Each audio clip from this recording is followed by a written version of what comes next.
Сәлем баршаңызға, бүгін сіздермен осындай әдемі құймақ дайындайтын боламыз. Ал кеттік. Бізге осындай 3 жұмыртқа қажет болады. Құм шекер саламыз, тұз саламыз, жарты ас қасық.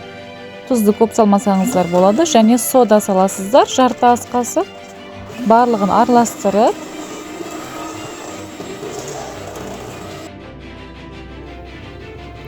ұн салдым.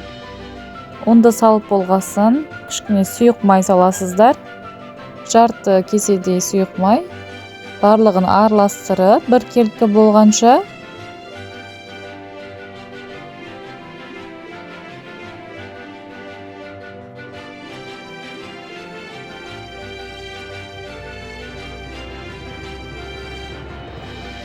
мінекей, бізде осындай әдемі масса дайын болды. Енді осының үстіне қайнаған 1 стакан суды құямыз, және осындай әдемі қою масса болғанша бір келкі араластырамыз. Табамызға кішкене май жағып, құймақтарымызды пісіруді бастаймыз.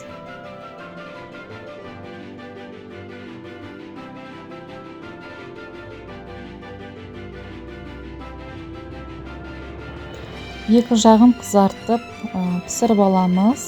Осындай блиндар шығады бізде әдемі.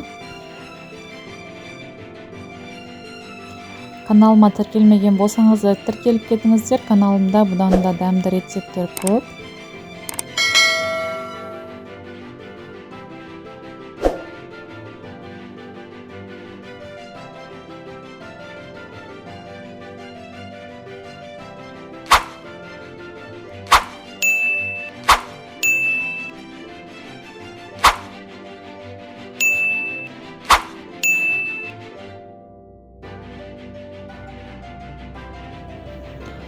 Мінекей, барлығын осылай тез-тез пісіріп болдық. Өте әдемі және дәмді болып шықты. Жасау жолы өте оңай және қарапайым рецептпен.